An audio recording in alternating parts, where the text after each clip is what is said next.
Guillaume Vassoulière, bonjour. Bonjour. Vous êtes cofondateur CEO de Yes We Hack. C'est ça. C'est ça. Alors qu'est-ce que c'est Yes We Hack? Bon, on a une petite idée quand même. On a l'explication dans le titre, mais racontez-moi un peu l'histoire. Et Yes We Hack, en fait, c'est une société qui fait de la cybersécurité, donc du hacking. Et en fait, on a un principe qui est assez simple, c'est qu'on va fédérer une communauté de hackers à travers le monde. Donc aujourd'hui, c'est 30 000 hackers dans plus de 150 pays, en fait.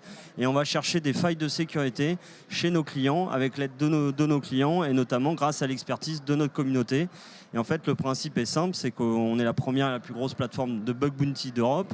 Et ils sont rémunérés au bug, à la prime. Donc c'est qu'en gros, on a des primes allant de 50 jusqu'à 230 000 euros en fonction de la criticité, de la vulnérabilité, de la faille informatique trouvée. Donc votre métier, effectivement, c'est d'aller, grâce à cette communauté, trouver des failles. Et en fait, qui vous commande ça? Qui fait appel à vous? Aujourd'hui, Yes We Hack, on est en pleine croissance. Hein. C'est plus de 60 collaborateurs à travers le monde. Et aujourd'hui, on a des clients dans 50 pays de tout type. Ça va être des banques, ça va être des startups, ça va être des licornes, si on parlait un peu plus sur le marché français. Donc Dailymotion, Blablacar et d'autres. On va avoir par exemple le système de vote suisse avec Swisspost du canton de Genève. Ça, c'est des primes à 230 000 euros. On va avoir toutes les banques asiatiques, les banques françaises, allemandes, les opérateurs télécoms. On va hacker aussi bien ce que vous utilisez tous les jours sur votre téléphone et sur votre ordinateur, mais aussi votre voiture. Enfin voilà, on est en mode hack the planet pour le bien de tous et pour pouvoir sécuriser. Pour améliorer la sécurité. Exactement. La cybersécurité. Et on a fait tous anti-Covid. Hein, donc il y a aussi les administrations qui font appel à nous. Alors quel est votre parcours personnel et comment vous en êtes arrivé à créer Yes We Hack? Déjà, c'est curiosité, beaucoup de passion, de la détermination. Puis alors moi, je suis électronicien à la base. Après, j'ai fait de l'informatique, donc je suis fils d'ébéniste. Je suis né avec un ciseau à bois. Et en fait, je me suis dit, 3 générations d'ébénistes, ça suffit. On va faire un peu d'électronique, un peu de moderne. Et puis après, je suis arrivé à l'informatique. Appétence à la bidouille. Et donc du coup, on a ce côté un petit peu hacker, la bidouille. Et donc du coup j'en ai fait mon métier. Donc rapidement j'ai connu mes amis qui sont maintenant mes associés depuis plus de 20 ans. Une communauté de hackers, une des plus grosses en Europe et dont j'ai été le président. Et puis après je me suis dit il faut créer un business model et concurrencer notamment les plus grosses plateformes américaines. Et ça fonctionne avec les valeurs françaises, les valeurs européennes, démocratiques, la vie privée, etc. Et toutes ces questions d'éthique m'ont fait monter au créneau pour créer Yes We Hack. Et justement, vous êtes les seuls sur ce marché en France ou en Europe? Alors en France, sur ce modèle-là, exactement qu'on a calqué à peu près sur les Américains, oui. En Europe, on est 2 et dans le monde, on est 5, en gros. Avec de l'appétence, avec des investissements des GAFAM en face de nous, comme d'habitude, on va dire ça comme ça. Et donc du coup, nous, on transpose vraiment ces valeurs, cette expertise européenne, française, avec ce respect de l'utilisation des nouvelles technologies. Et du coup, on ne voit pas notre produit comme un produit techno, c'est-à-dire c'est une plateforme, certes, métier, mais aussi on a toute cette expertise d'accompagnement qui fait la différence par rapport aux Américains où ils voient tout dans le produit.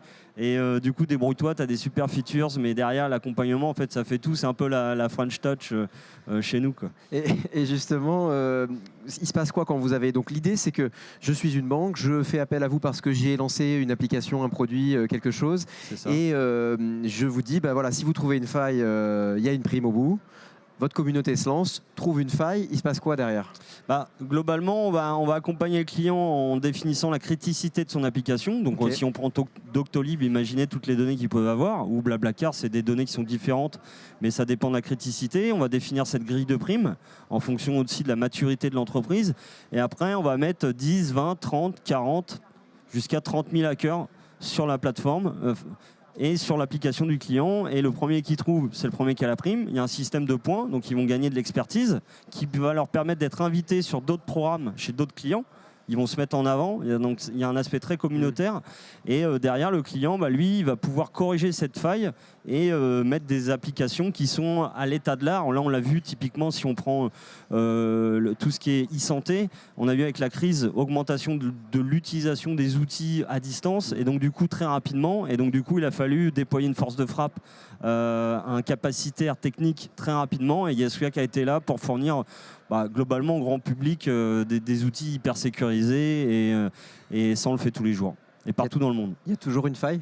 Il y a toujours une faille. Donc quoi qu'il arrive, à chaque fois le contrat, la prime est touchée. Oui, la prime est touchée. Après, il y a différentes criticités et puis l'entreprise va grandir avec nous en même temps que nous. Donc grandir grâce à l'expertise de notre communauté, grâce à l'expertise de Yeswyak. Et puis nous, on va aussi apprendre de notre client, puis affiner les petits détails et puis créer des scénarios malveillants pour qu'ils soient corrigés avant qu'ils soient exploités, quoi. Quelle est votre vision justement ?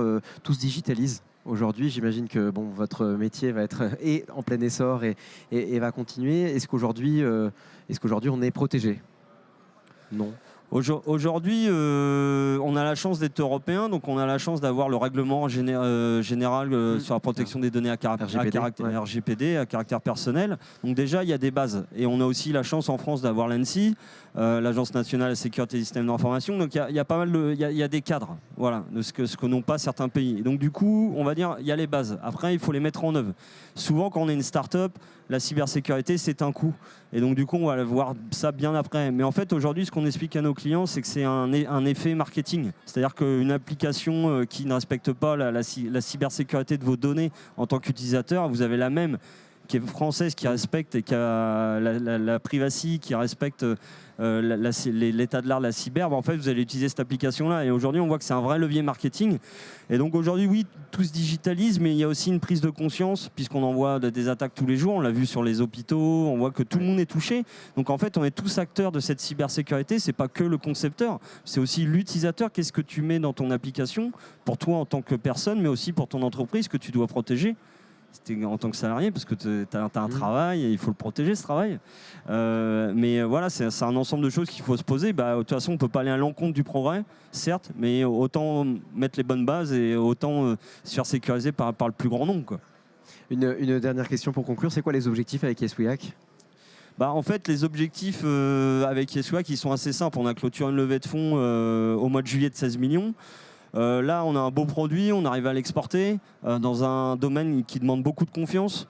On a des clients dans plus de quasiment 60 pays maintenant.